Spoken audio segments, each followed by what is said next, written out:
രാവിലെ ബ്രേക്ക്ഫാസ്റ്റിന് പാസ്ത ഉണ്ടാക്കുന്നത്. വെജിറ്റബിൾസ് ഒന്നും ഇടുന്നില്ല, സവാള മാത്രമേ ചേർക്കുന്നുള്ളൂ.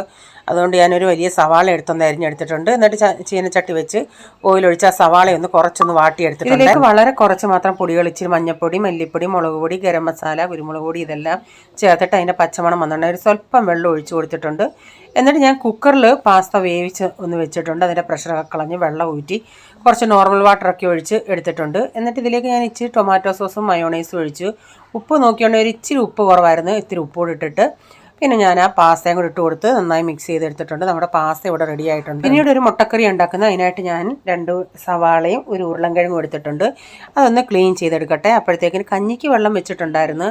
വെള്ളമൊക്കെ നനന്ന് വന്ന് അപ്പോൾ അരി അടപ്പത്തിട്ടിട്ടുണ്ട്.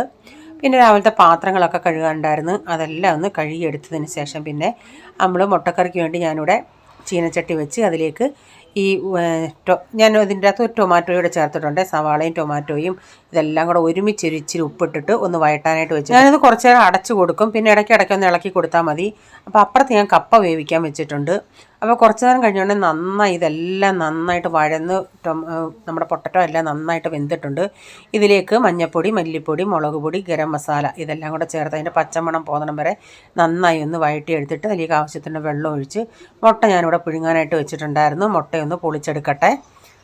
അപ്പോൾ ഇത് ഇച്ചിരി ലൂസായിട്ടിരിക്കുവാണെങ്കിലും തണുത്തപ്പം നല്ല ആ ഉരുളൻകിഴങ്ങൊക്കെ ചേർത്തുകൊണ്ട് നന്നൊക്കെ കൊഴുത്ത ചാറോട് കൂടിയ മുട്ടക്കറിയായിരുന്നു. അതിന് ശേഷം പിന്നെ ബീഫ് ഉണ്ടായിരുന്നു. ബീഫ് എടുത്ത് ഞാൻ നന്നായി കഴുകി കുക്കറിലിട്ട് ഇച്ചിരി കുരുമുളകും മഞ്ഞൾപ്പൊടി ഉപ്പും ചേർത്ത് ഒന്ന് വിസിലടിക്കാൻ വെച്ചിട്ടുണ്ട്. വെള്ളമൊന്നും ഒഴിച്ചിട്ടില്ലേ.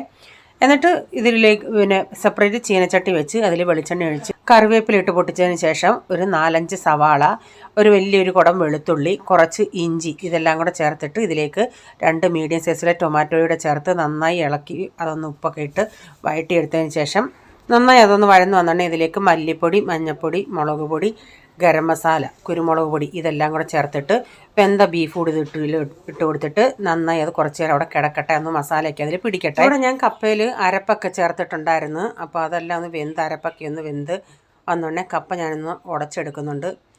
അപ്പോൾ ഞാൻ അരപ്പിൻ്റെ അകത്ത് തന്നെ ഉപ്പും ചേർത്തിട്ടുണ്ടായിരുന്നേ. അപ്പം കപ്പയെല്ലാം ഒന്ന് ഉടച്ചെടുത്ത് അപ്പോഴത്തേക്കിന് നമ്മുടെ ബീഫ് കറി ഇവിടെ നന്നായി ഒന്ന് റെഡിയായി വന്നിട്ടുണ്ട്. ലാസ്റ്റിൽ ഇതിലേക്ക് ഞാൻ കടുകൂടെ വറുത്തിട്ടുണ്ട്. അപ്പോൾ കൊച്ചുള്ളി ഉണ്ടെങ്കിൽ കൊച്ചുള്ളി ചേർത്ത് കടുക് വറുക്കുകയാണെങ്കിൽ കുറേയും കൂടെ ടേസ്റ്റാണ്. ഞാൻ തേങ്ങാക്കൊത്തൊന്നും ചേർത്തില്ല. ഇവിടെ ഈ പിള്ളേർക്ക് തേങ്ങാക്കൊത്തൊന്നും ഇഷ്ടമല്ലാത്തതുകൊണ്ട് തേങ്ങാക്കൊത്ത് ചേർത്തില്ല. അപ്പം ഞാൻ ഇച്ചിരി കപ്പയും ബീഫും കൂടെ കഴിക്കാനായിട്ട് എടുത്തിട്ടുണ്ട്. നല്ല വേവുന്ന കപ്പയായിരുന്നു. ചുരുക്കം ചില സമയത്തെ ഞങ്ങൾക്ക് ഇങ്ങനെ ഇവിടെ വേവുന്ന കപ്പ കിട്ടത്തുള്ളൂ. അപ്പോൾ ഈ വീഡിയോയുടെ ഫുള്ളായിട്ടുള്ള വീഡിയോ ആർക്കെങ്കിലും കാണാൻ താല്പര്യമുണ്ടെങ്കിൽ ഞാൻ ബിജീസ് കിച്ചൻ ചാനൽ വ്ളോഗിൽ ഇട്ടിട്ടുണ്ട്. അപ്പോൾ ഈ വീഡിയോയിലെ വിശേഷങ്ങൾ ഇതൊക്കെയായിരുന്നേ.